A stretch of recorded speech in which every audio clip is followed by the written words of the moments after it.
Whoa. I'm your host, Fernando and I'm here today with my co-host, Austin McKnight. Today we do have a special guest in-house, Miss Sarah Rodriguez. Today we will be covering several topics, covering the Masters, NFL Draft, baseball, basketball, and of course, weird sports. So with that being said, we are more excited to share this episode with you. We hope you enjoy.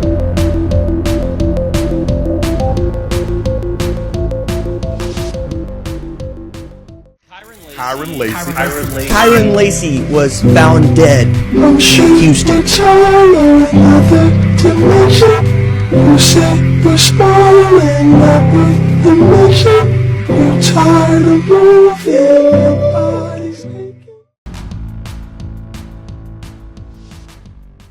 We didn't want to start the show on such a sad note, but we thought it was only right, especially going into the 2025 NFL Draft, that we do address this on the show. And with that being said, we pray and give all of our condolences to the family, head coaches, and friends of Kyron Lacey, and long live number 2.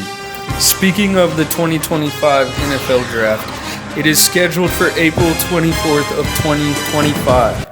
The top prospects to watch during the draft is projected number 1 overall pick Cam Ward, a QB coming out of Miami University. Ward is a dynamic quarterback known for his arm strength and mobility. And then you have Travis Hunter, a versatile athlete excelling on both sides of the ball. Hunter is considered one of the most talented players in the draft. And then, of course, there is Abdul Carter, edge, Penn State, drawing comparisons to Micah Parsons. Carter led the nation with 24 tackles for a loss and 12 sacks in 2024, earning the Big Ten Defensive Player of the Year. And then, last but not least, there is Shedeur Sanders, known for his poise and accuracy. Sanders is a top quarterback prospect. Now, I know Cam Ward is projected to be the first overall pick of the 2025 draft. But in your opinion, do you believe he has earned that title? And also, my question to you is, who do you see being the number 2 overall pick? There is some talks about Abdul Carter going to the Cleveland Browns or even Travis Hunter. So I kind of want to see your input or hear your input and kind of see what you think on those top draft choices.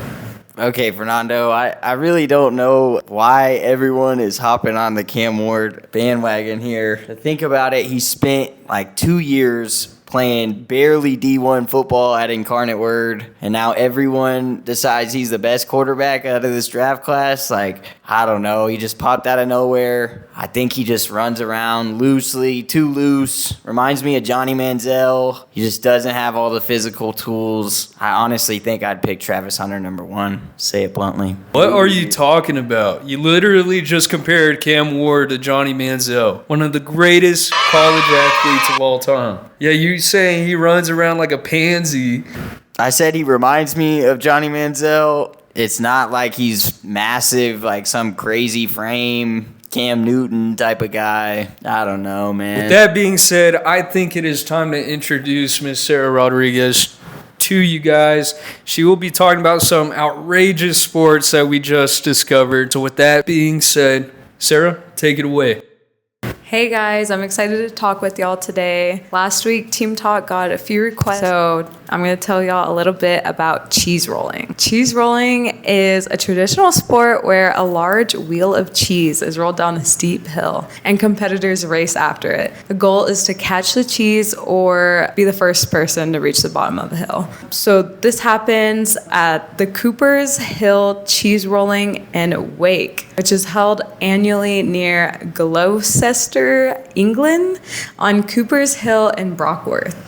This usually happens on the last Monday in May during the UK's spring break holiday. So how does this work? A 9-pound wheel of double Gloucester cheese is rolled down the top of a very steep hill.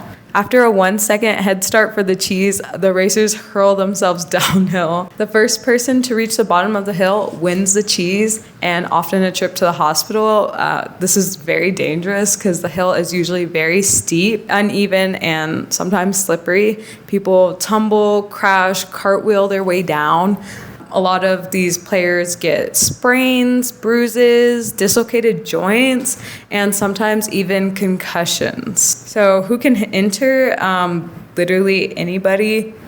There's even safer versions that kids can partake in. So yeah, what do you think about this, Fernando? Okay, yeah. So I saw a little bit ago, famous YouTuber and Twitch streamer IShowSpeed. Actually, he went over there to do it, and my first thoughts on it is it's absolutely freaking insane. I don't understand why that is a sport, but I also respect it at the same time because you're putting your body on the line. And you're literally rolling down and anything can happen. My thing about it is I don't understand how people don't, or maybe they do, but I don't understand how people like don't hit their heads on a rock going down. Like, I just don't know how they clear that whole hill off expecting everybody to make it out alive, I guess you could say. But I think it's very interesting. Now, me personally, I would not do that. That is not something I'm interested in. But I will sure as hell fly all the way over there to go watch it for myself. So I think it's funny. I think it's cool. So, I mean, if they want it to be a sport, then it's a sport. I'm okay with it. Austin, what do you like think of this? I think it's unique, so I'm kind of curious to hear your perspective and your thoughts on this sport. Speaking of weird sports, we do have another one here that Sarah is going to break down for us. I believe it is car jiu-jitsu. I'm kind of fascinated about the sport myself. I did see it one time scrolling on TikTok, and it did come to my attention from the last video we talked about and how some people were kind of interested in that topic. So here's Sarah breaking that down for us. Yeah, so car jiu-jitsu is exactly what it sounds like, Brazilian jiu-jitsu, but inside of a car. Car jiu-jitsu is a combat sport where two opponents engage in a grappling match inside a parked vehicle using standard traditional Brazilian jiu-jitsu techniques to submit each other. With one twist, the car itself is a part of the game. Seatbelts, steering wheels, headrest, doors, and all of that cramped space. Yeah. So who came up with this? Vasily Kornev, a Russian black belt in Brazilian Jiu-Jitsu and Judoka, wanted to explore how grappling works in restricted environments, so self-defense, tactical training, and pure chaos. How does this work? So two fighters start seated in front seats with seatbelts fastened. At the signal, they unbuckle and begin grappling. The goal is to submit the opponent via choke or joint lock or to accumulate points for dominant positions. If no one submits the other in front, they often move to backseat for another round. This usually lasts for about 3 to 5 minutes, depending on the format. So basically, what you told me is that two people get in a car and beat each other up. I think it's absolutely insane from the clips I've seen on TikTok and YouTube, etc. I kind of started diving into it more. Apparently, I saw one where, of course, I mean, it is jiu-jitsu. People are literally kicking each other in the face, and it just blows my mind. And they're taking it like champs. I also saw another one where they throw them in a phone booth. So I think it's really weird that they just throw people in certain things and expect them to battle it out till the death. But it is very entertaining, and it's something I wish we had here in the United States, but that's more with the Octagon and UFC and all that. So I'll leave it at that. But Austin, kind of tell me, what do you think about this situation? Would you get in the car yourself? How do you think you'd come out of there? Well, Fernando, this one I think I would do. I don't know how I would match up, but I'm pretty slimy, to be honest. So I think this plays in my favor. Plays in my favor a little bit. What do you mean by that? What do you mean by slimy? I don't get it, man. You a boxer, UFC fighter, MMA, jiu-jitsu? What have you done? I mean, I personally don't think you'd make it out. Let's say you throw me and you in there, I think I'm coming out on top, and that's just me. But, I be using objects too, so if I get a seatbelt, I'm going to put it around your neck, you know what I mean? Pause. This fell. Well, Fernando, lucky for you, I have a car out front. Nah, bro, I'm just kidding. I don't want the smoke. But anyways, let's talk about some MLB news. Sarah, can you tell us a little bit about what's going on in today's MLB world? Yeah, so the Cubs took down the Dodgers in their series. The Cubs beat the Dodgers 2 times, 16-0 and 4-2.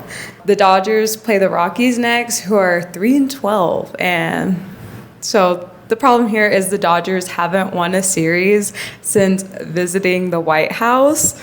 A lot of fans think this could be bad luck. But what do you think, Fernando? Is this just a coincidence, or do you think this is bad luck for the Dodgers? Well, I'll be straight up with you. I have no freaking clue what's going on in the baseball world. I do not follow it. It's just not something I'm interested in. But maybe Austin can kind of add a little bit on to what you've been telling us about the MLB. Yeah, adding to what Sarah said, Cubbies starting off hot. Michael Busch, as we're recording this, hit his 3rd straight home run in 3 straight games. I believe the Padres are looking pretty good. And I don't know if y'all have seen, but there's a new bat.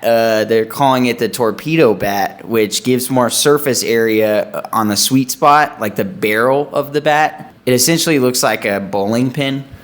If you haven't seen it, Fernando. And the Yankees are actually all using it. Not all of them, but like 5 or 6 out of the starting 9 are using them. And they're hitting bombs with it. So many that the whole league actually is ordering them. An MIT professor for physics was hired by a minor league team for the Yankees last year, and they first started using it with Juan Carlos Stanton. It worked for him. Speaking of bombs, Texas A&M college baseball walked off 2 games in a row, both with grand slams against the South Carolina Gamecocks.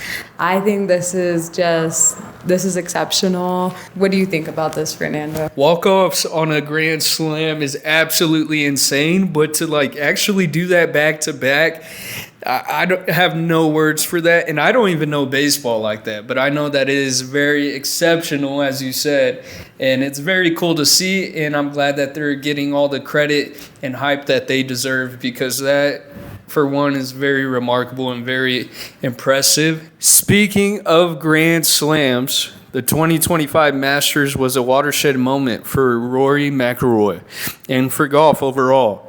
McIlroy's triumph completed his career Grand Slam, a goal he had pursued for over a decade. Despite setbacks and close calls, his dramatic comeback during the final round and playoff victory against Justin Rose transformed the narrative of his Masters journey from one of near misses to ultimate redemption. With a record-breaking prize money and a field that produced near cinematic moments of skill and emotion. Austin, tell me a little bit how you feel about this Masters journey. I know it's something quite sweet, and a lot of the fans were very excited to see McIlroy get his flower, especially all the setbacks. And after all these years, McIlroy finally got his jacket, and all the fans are very excited to see that he did so. Austin, what do you think a little bit more about the Masters journey and how McIlroy finally got his green jacket? Yeah, I think it was such a big deal just because he needed to complete the Grand Slam. This was a lot more people that I saw watching golf, especially in public.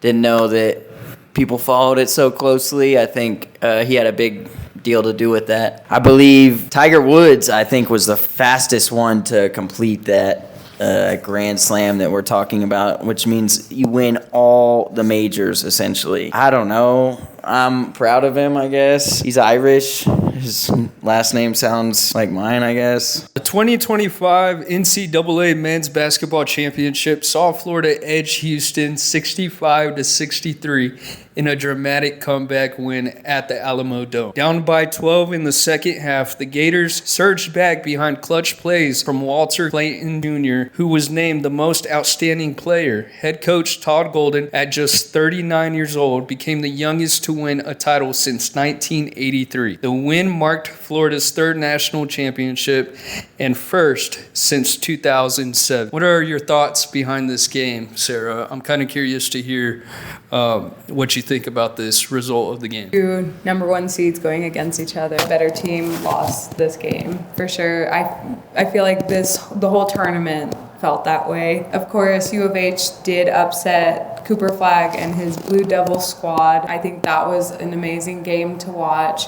However, I do think that Texas Tech should have came back and beat Florida to take on U of H. So in other basketball news, I will be talking a little bit about the WNBA 2025 draft. Paige Bueckers was the number one overall pick selected by the Dallas Wings. Bueckers averaged 22.3 points per game. Thank you guys for tuning in today's episode of the Team Talk podcast. And Sarah, thank you so much for joining us here today. We know you didn't have to, so thank you again for joining us, talking all things sports. In Austin, we will see you right here with me in the next episode. Of course, make sure you guys like and subscribe. We hope you enjoy it, and let us know if you guys have any topics you guys want us to discuss next time. Thank you guys again. Peace.